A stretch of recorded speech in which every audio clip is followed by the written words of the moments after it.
Let me ask you something. Have you ever watched someone, maybe a friend, a colleague, maybe even a stranger on the internet, achieve something massive? A dream job, financial freedom, a life that looks like it was pulled straight from a vision board. And you thought, how? How did they get there? Was it talent? Was it timing? Was it just dumb luck? Or did they work harder than everyone else in the room? Because here's the thing, people are split right down the middle on this. Half the world is meditating, journaling, making vision boards, and whispering affirmations to the universe at 6 a.m. The other half is grinding 14-hour days, sleeping 4 hours, and dismissing all of that as soft, feel-good nonsense for people who can't handle reality. And both sides think the other is completely wrong. Today, we're going to find out who's actually right. And I promise you, the answer is going to surprise you. Let's start with manifestation.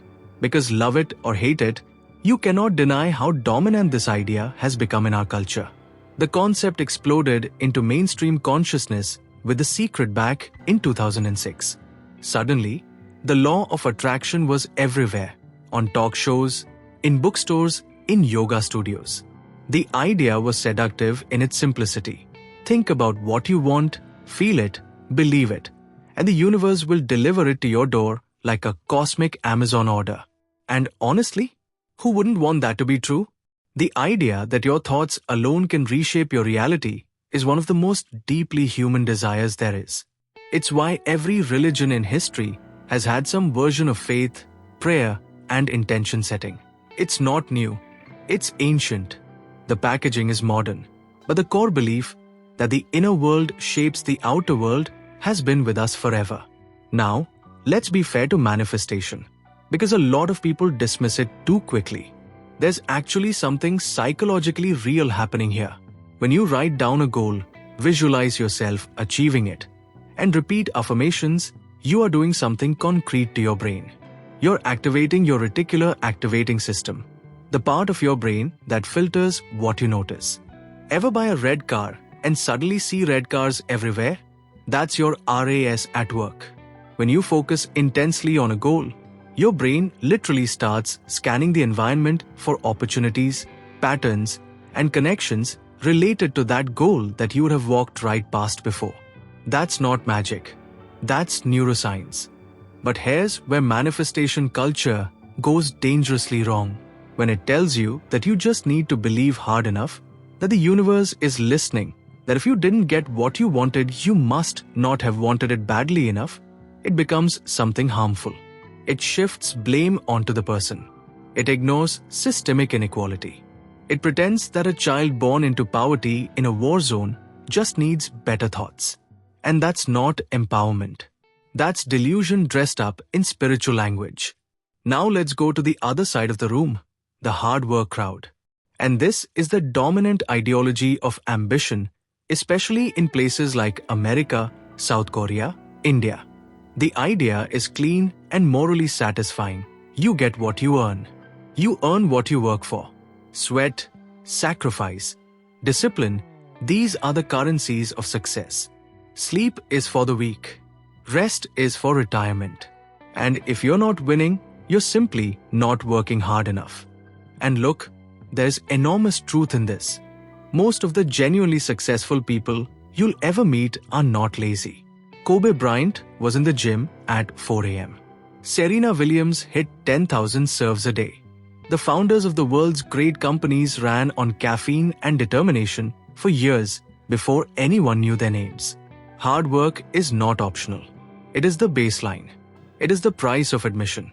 But here's what the hard work gospel doesn't like to talk about: the role of birth. Not talent, not even privilege in the political sense, just literal geography and timing. If you were born in Silicon Valley in 1975, you had proximity to the entire tech revolution at the exact moment it was forming. Malcolm Gladwell documented this famously.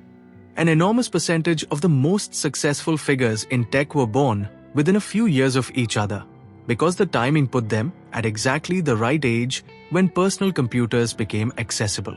Same talent pool, same work ethic, different birth year, totally different outcome. Working hard in the wrong direction, in the wrong environment, at the wrong time, doesn't always pay off. Coal miners worked brutally hard for generations and died poor. People grind themselves to dust in jobs that automation makes redundant. Hard work is necessary, but it has never been sufficient. Anyone who tells you otherwise is usually someone for whom the conditions were favorable, looking back and taking full credit for something that timing, geography, and circumstance had a major hand in building. So let's talk about luck properly, because this is where it gets genuinely fascinating. Most people think of luck as a coin flip. Random. Out of your hands. Either the universe loves you or it doesn't. But researchers who have spent careers studying success and probability have a very different model. Richard Wiseman, a psychologist at the University of Hertfordshire, spent 10 years studying luck. He followed hundreds of people who described themselves as consistently lucky or consistently unlucky. And what he found was extraordinary. Lucky people were not experiencing more random positive events than unlucky people. They were creating conditions that made good things more likely to happen and more likely to be noticed. Lucky people are more open to new experiences. They talk to strangers. They follow hunches. They stay relaxed rather than anxious, which allows them to spot opportunities that stressed, tunnel vision people walk right past. Lucky people also reframe bad events as learning opportunities rather than catastrophic failures, which keeps them in the game longer. Unlucky people, by contrast, had rigid routines, avoided novelty, were highly anxious, and tended to catastrophize setbacks until they stopped trying. What Wiseman concluded was radical. Luck is, to a surprisingly large degree, a skill. It's a set of behaviors and mental habits that you can consciously develop. This doesn't mean terrible things can't happen to great people, or that the playing field is level.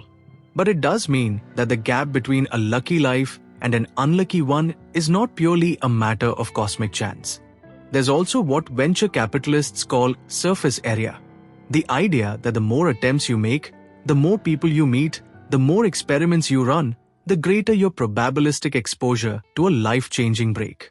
The person who sends out 200 job applications is not twice as lucky as the person who sends out 100. They're experiencing a compounding effect. They're larger. They offer more surface for luck to land on. So here's the model I want to leave you with, because I think it finally makes sense of all of this. Think of success as a three-legged stool. The three legs are preparation, positioning, and probability. You need all three or it tips over. Preparation is your hard work, your skills, your knowledge, your craft, your character. This is the leg you have the most control over. This is where you spend 10,000 hours. This is where you show up when no one is watching. Without preparation, opportunity is wasted. You've seen it happen. Someone gets a massive break and has nothing behind it. They collapse under the weight of the moment because the foundation wasn't there. Positioning is manifestation done correctly, not the passive, wishful thinking version. The active version. It's clarity of vision. It's knowing what you want with enough precision that you can recognize it when it appears. It's building the right environment around yourself, relationships, habits, information diet, the rooms you walk into. When you have a clear picture of what you're building, your brain, your choices, and your social network all begin to align around that picture. That's not mystical. That's how human psychology works. Probability is the luck factor, and your job is to maximize your surface area. Make more attempts. Have more conversations. Follow more hunches. Travel. Read widely. Collaborate. Stay in the game long enough for the odds to work in your favor, because here's the brutal math of it. Most big breaks don't come from one attempt. They come from the 100th attempt after 99 that didn't work. The people who look overnight successful almost always had a decade of invisible work behind them that no one photographed. And here's the last piece, the piece that manifestation gets instinctively right even if it explains it poorly. Your belief about what's possible for you radically shapes what you attempt. If deep down you believe you are not the kind of person who gets to live a great life, you will not take the risks. You will not send the email. You will not walk into the room. You will self-sabotage at the threshold of your own breakthroughs. Not because the universe is punishing you, but because your nervous system is protecting you from the pain of trying and failing at something you deeply wanted. Changing that belief through affirmation, through visualization, through therapy, through community is not fake.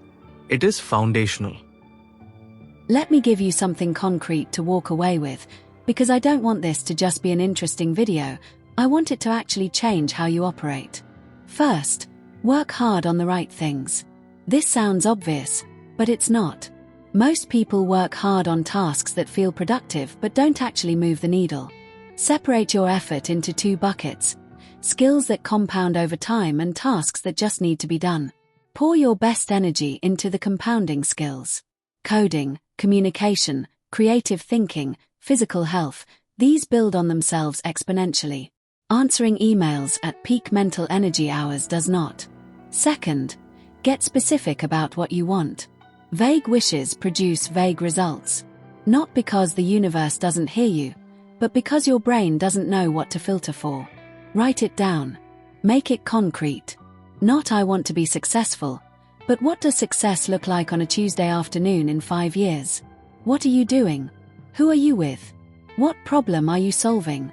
The more specific the picture, the more your decision-making begins to align around it. Third, increase your luck surface area deliberately. Join one new community this month. Have one conversation with someone outside your field. Read one book in a genre you've never explored. These don't feel like work. They don't feel productive. But they are creating the random collisions from which breakthroughs are born. Most transformative opportunities in people's lives came through unexpected connections, not through linear execution of a plan. Fourth, develop a resilient relationship with failure. The single biggest predictor of long-term success is not talent or luck or even work ethic. It's the ability to fail without making it mean something permanent about yourself. Every attempt that doesn't work is data. Every setback is surface area for the next attempt.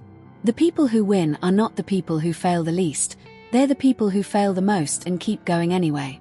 So, manifestation or hard work? Luck or grind? The real answer is that this is a false choice. It's a debate designed to keep you on the couch arguing about philosophy instead of doing the actual work of building a life. The people who are winning aren't choosing between these things. They're meditating and grinding. They're journaling their vision and sending the emails. They're working with deep focus and staying open and curious enough to catch a break when it comes. The universe is not your personal assistant. But your mind is an extraordinarily powerful instrument for creating conditions where good things become more likely. Hard work without vision is exhausting. Vision without work is fantasy. Luck without preparation is a lottery ticket. But preparation, clear vision, and maximized probability together, that's not luck. That's not manifestation. That is a system. And systems, unlike wishes, actually work. Now stop watching and go build something. The next 20 minutes of your life are more important than the last 20. Use them.